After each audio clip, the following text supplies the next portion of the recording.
Salut les taravanautes, j'espère que vous allez bien et que vous avez passé malgré tout un assez bon week-end pascal. Aujourd'hui je vais vous parler énergie. Alors pas l'énergie de l'équipage, ça il n'y a pas de souci, mais énergie en termes de gaz et en termes d'électricité. Et je vais commencer par le gaz. Alors, l'énergie du gaz, en fait, à bord de Taravana, elle sert à alimenter une seule chose, la gazinière. Aussi bien le réchaud que le four.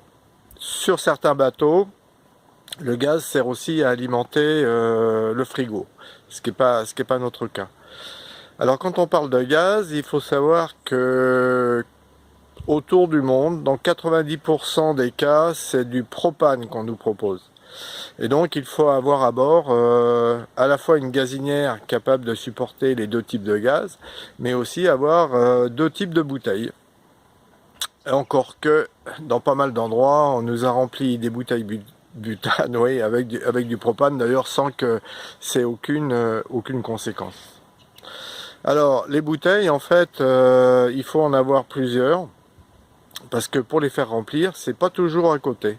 Et il faut souvent marcher ou souvent trimballer ses bouteilles en bus pour aller non pas chez un marchand où on fait un échange immédiat d'une bouteille vide contre une bouteille pleine. Non, non, non, non. Il faut aller à une station de remplissage où là, on va remplir votre bouteille vide. Le problème, c'est que autour du monde, toutes les bouteilles ne se ressemblent pas. Et donc, toutes les stations ne sont pas en capacité de remplir votre type de bouteille.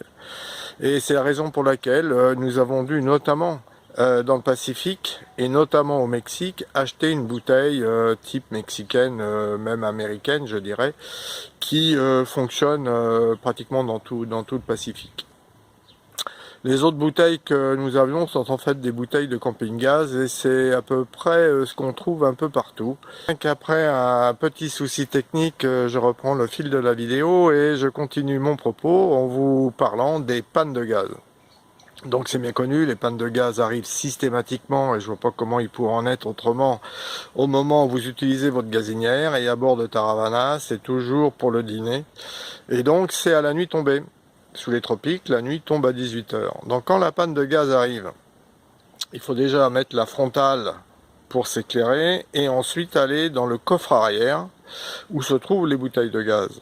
Et dans le coffre arrière, la première opération consiste à le vider, ce qui n'est pas déjà tout à fait simple, puis ensuite se contorsionner pour aller au fond du coffre, aller retrouver la bouteille de gaz vide et la remplacer par la bouteille de gaz pleine qui est à côté.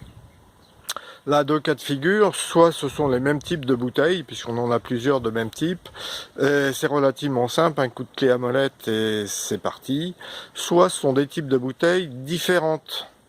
Et là, il faut mettre en place un système de connexion avec des adaptateurs, et là, le jeu de clé à molette est un peu plus long. Ceci étant dit, on a fini par être bien rodé sur le sujet.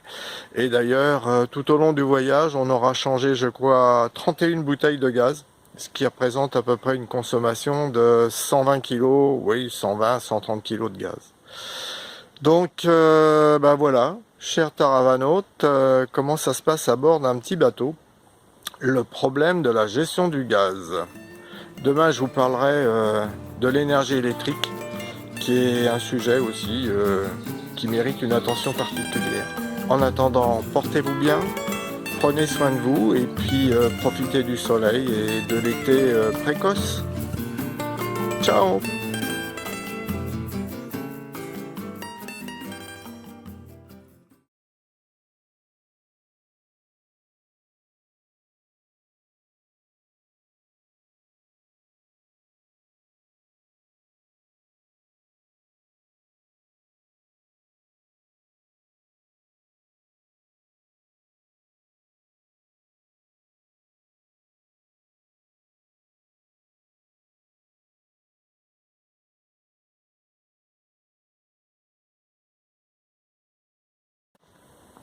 Bon, un petit souci tout technique et là je reprends le film de la vidéo, si je peux m'exprimer. Bon, après un petit souci technique de téléphone, là je reprends la vidéo. Donc une fois que vous avez rempli vos bouteilles, et on a vu que c'était pas toujours facile, et en tout cas que ça demandait souvent beaucoup de déplacements, il faut gérer les pannes de gaz. Donc les pannes de gaz, ça arrive toujours au moment où vous faites la cuisine, ça c'est logique. Ça arrive le soir parce que nous on fait essentiellement chauffer.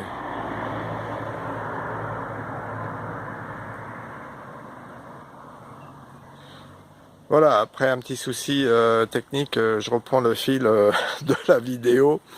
Et donc je vais